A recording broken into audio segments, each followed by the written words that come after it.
Governor J.B. Pritzker yesterday in Chicago, surrounded by supporters of a bill that's passed in fall veto session in October, dealing with mass transit and a $1.5 billion cost for ratepayers and taxpayers and even people who never get on mass transit. Good morning. I'm Greg Bishop. It's Illinois in Focus Daily with the Center Square. You can go to thecentersquare.com/Illinois and get headlines on what's going on in the land of Lincoln. I edit the Illinois page. We got a great team with Jim Talamonte and other contributors, but also go to thecentersquare.com where you can see a lot of other stories, including national headlines.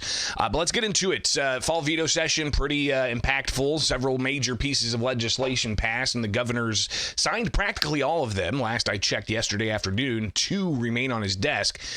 One of them we'll talk about in the next segment concerning energy. But a big controversy going into fall veto session was, what are legislators going to do about the mass transit fiscal cliff that we were told about for a year and a half or so? And that mass transit fiscal cliff was upwards to $700+ million, we were told, by the Regional Transit Authority and others. That number was revised downward to about $200 million.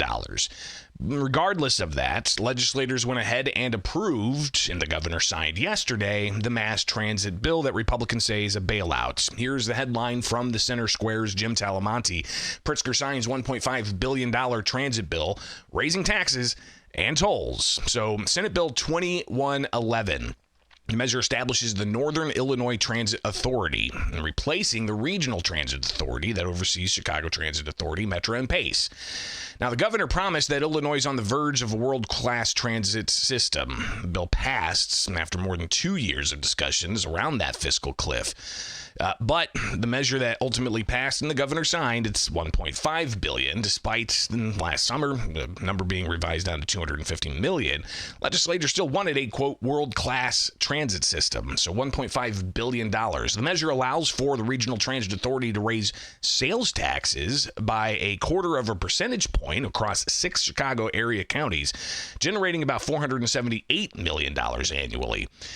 You have the measure also, $860 million in annual transit funding expected to go from a diversion of the state's motor fuel tax.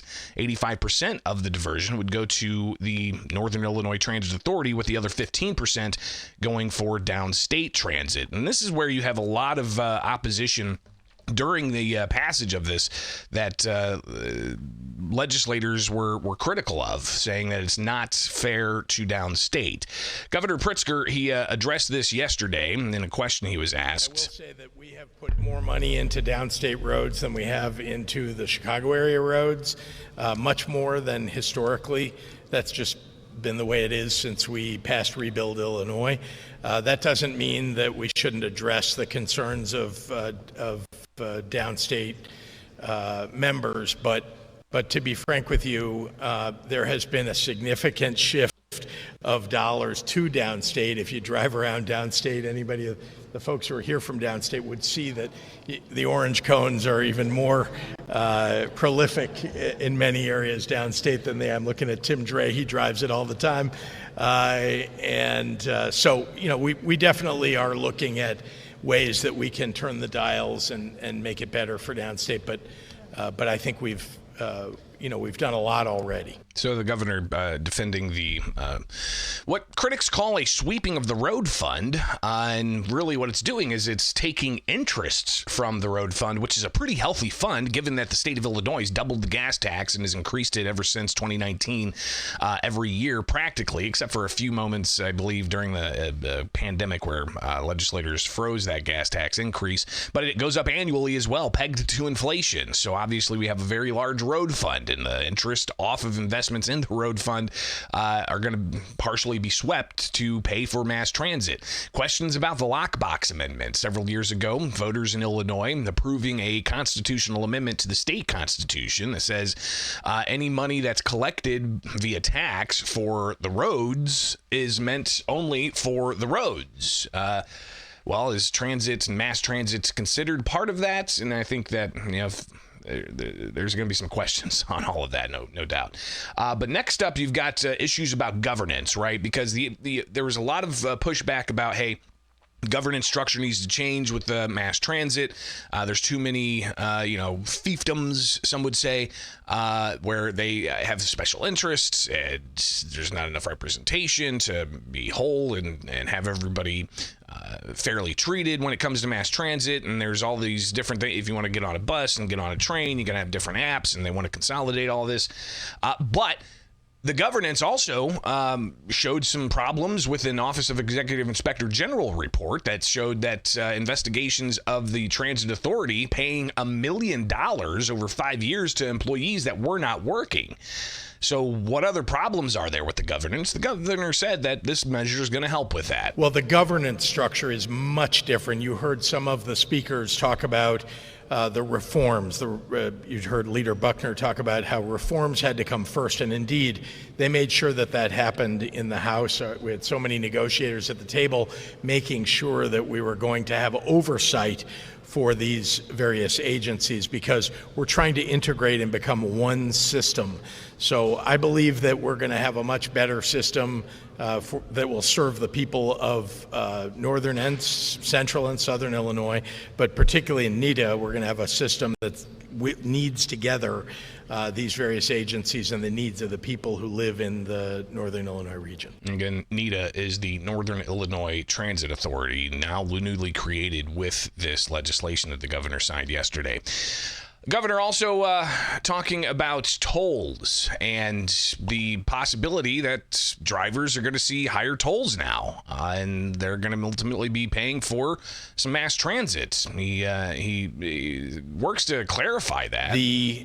To the extent, by the way, the increase in the toll is something that the toll authority has announced is in their purview. It's within their authority and not the legislature. And we made it clear in the legislation that it is a little bit unclear whether the legislature has the ability or doesn't with an independent agency like the toll authority. And the toll authority has exerted itself on that topic. I will point out, though, that the toll authority, in order to do the upgrades and significant new building that it needs to do, would have to. We haven't raised tolls in the state of Illinois. They haven't for quite some time.